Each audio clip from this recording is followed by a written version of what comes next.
Hello भाई, तो कैसे हैं आप लोग। आज एक नया सवाल लेकर के आए हैं प्रॉफिट एंड लॉस का। देखेंगे इस सवाल कैसा है और सवाल को सीखने के लिए प्रयास करेंगे। हर सवाल में कुछ ना कुछ आपको नया सिखाने के लिए कोशिश करेंगे। सवाल है, एक व्यापारी एक वस्तु को 20% के लाभ पर बेचता है यदि वह उसे 40% अधिक दाम पर खरीदता है तथा 24 रुपया कम में बेचता है तो 20% का नुकसान होता है यानी हानि होता है। तो वस्तु का वास्तविक सीपी तथा नया सीपी क्या है। यानी सवाल कर रहा है, एक व्यापारी है जो पहले से कुछ वस्तु खरीद कर रखा है, उसको 20% के लाभ पर बेच देता है।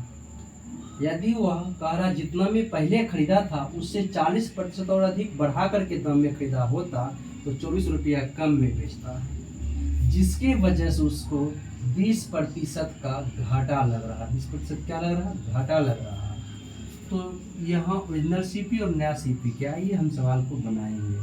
कुछ भारी नहीं है, बिल्कुल एकदम हंस के मुस्कुरा करके बनाएंगे। यहाँ ओसीपी की बात करेंगे। ओसीपी कहने का मतलब हो गया ओरिजिनल कॉस्ट प्राइस। देखिए, कोई भी चीज़ जो होता है वो अपने आप में 100% होता है। तो मान लेते हैं कि उसका सीपी 100 होगा। चीज़ों को उन्होंने 100 में खरीदा होगा, यानी 100 यूनिट में खरीदा होगा, 100 रुपया में खरीदा होगा, जो कहिए आप, सब चलेगा। तो 20% का बेनिफिट ले रहा है, इस पे 20% का लाभ ले रहा है, तो वस्तु को सेल कर रहा है। यह हो जाएगा OSP, ओरिजिनल सेलिंग प्राइस। तो 100 की चीज़ 120 रुपया पर बेच रहा है या 120 यूनिट में बेच रहा है। यदि वह 100 की चीज़ 40% एक्स्ट्रा लेकर के बेचे, अगर इसको 100 में जो खरीद रहा है उस पर 40% अगर एक्स्ट्रा में खरीदा होता तो ये आपका NCP हो जाता 140। यानी 100 की चीज 40% एक्स्ट्रा दाम पे खरीदा होता 140 रुपये में खरीदा होता। लेकिन कह रहा है सवाल में 24 रुपया कम में बेचा और 20% का हानि होता। 24 रुपया कम में बेचा, 20% का हानि। जो हम नया में खरीदे थे वस्तु को 140 में, इस पे 20% का घाटा लग रहा है। जब 20% का घाटा लग रहा है, वाकई वस्तु को बेच कितना में रहे, तो 140 पे 20% घटा, यानी वस्तु को 80 में बेच रहे हैं।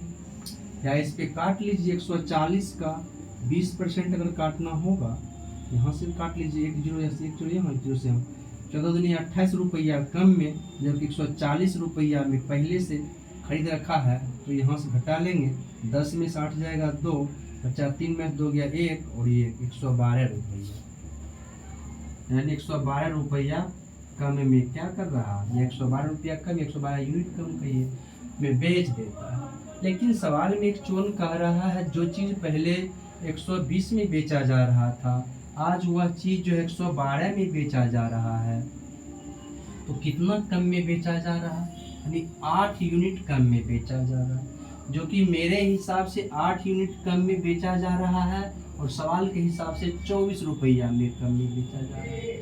तो यहाँ से एक्चुअल 1 यूनिट का वैल्यू निकालेंगे, 1 यूनिट का वैल्यू 3 आएगा। 8 3 24 काट लेंगे, 3 आएगा। अब जो सवाल में मांग रहा है उसको निकाल दीजिए, आंसर हो जाएगा।